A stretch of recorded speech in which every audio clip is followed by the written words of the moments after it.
Hello everyone, and today we have Bobby Fischer with the white pieces, and his opponent was the Macedonian chess master Risto Nicevski. This chess game was played in 1970 in the Rovinj Zagreb chess tournament, which Fischer easily won this tournament. Okay, so let's see what happened. Bobby Fischer, one of the greatest chess players of all times, starts the game with e4. e4 best by test.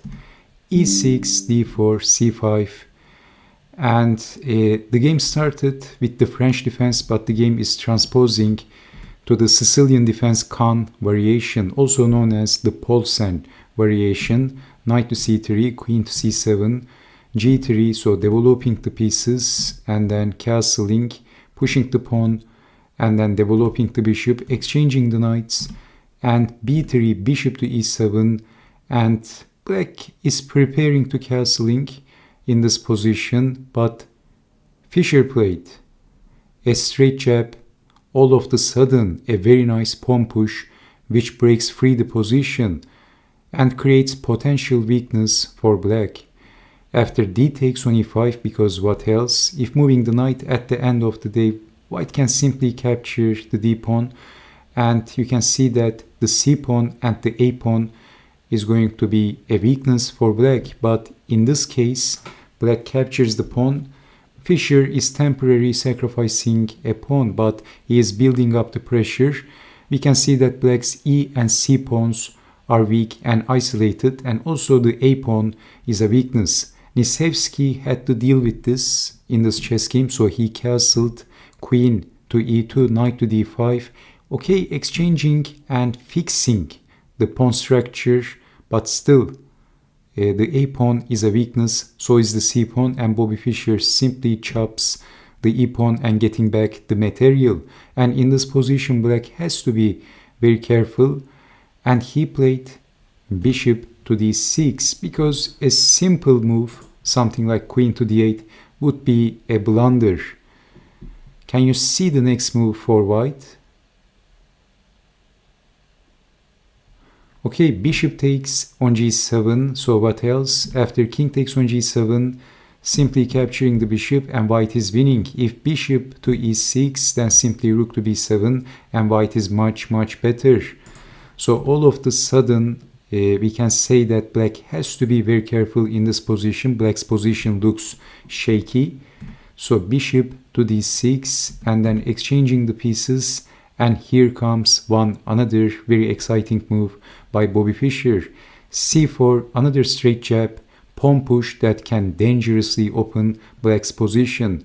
We have bishop to e6, but if capturing the pawn, then rook over, and Black has to be very careful after queen to c7, capturing the pawn and threatening rook to e7. How to deal with this in this position?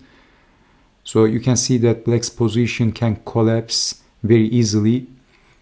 Rook over, and then if rook over, then bishop to d5, and Black is almost lost in this position.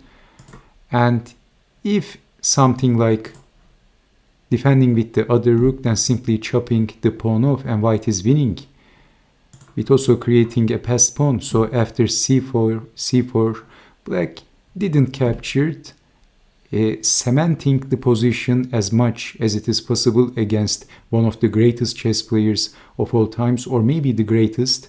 Fischer played rook from a to d1. The d pawn is pinned, so a5, c takes. Now Black has two pawn islands, and the d and the a pawns are potential targets for Fischer. It looks like this is a difficult position for Black. Fischer's position, on the other hand, looks firm and solid. Rook to d4, exclamation point, a very good move, planning to double or even triple, and the bishop is also aiming at the weak pawn, plus White can support his b pawn with this move. If Black tries to break Bobby Fischer's pawn chain with pushing the a pawn, then b4, and also supporting the pawn with the rook, so this was a very useful move, fixing the d pawn as well. So a4, and this is exactly what happened. b4, and Fischer can play a3 and then cement. So Pushing the pawn, not bad, not allowing a3, supporting the passed pawn. Queen to d2, rook over, and then rook to e3, also targeting the a pawn. Rook from f to c8. Well, if rook to a8, then bishop takes, rook takes, and white is winning. So basically in this position, finally black's position is collapsing. It was extremely difficult to hold this position together for black, so this is why black is dropping a pawn. Bobby Fischer captured the pawn with creating two potential connected pass pawns. So queen to e5 and rook over, and you can see that Bobby Fischer is building up the pressure. This is some sort of Aleyhin's gun. This is Aleyhin's gun, and he also has two connected pass pawns, and also the bishop is aiming at the pawn. So h6, but then simply chopping the pawn off and then capturing with attacking the queen. Queen to a1 check, king to g2, now threatening rook to d8, and then simplifying the game when white has two extra passed pawns. King to h7, and then rook from 3 to d4, rook to c1, but we can easily see that the king can escape very easily. So queen checks the king, g6, so not going back with the king because that would be a blunder. Simply rook up, takes, that's checkmate. So g6, and then rook to d7, simply threatening to take the pawn. So black checks the king and then captures the pawn, also defending on f7. Trying so hard, Nicevski is trying so hard against Bobby Fischer, but Fischer played rook to d6 and Nicevski resigned. Can you see the threat? Because this f pawn is pinned, Fischer is threatening to simply capture the pawn as he is attacking the g pawn twice. So the possible continuation, if something like a nonsense move, then check and then checkmate. Okay, so if something like only for fun, queen takes, then check and then checkmate. So how to defend?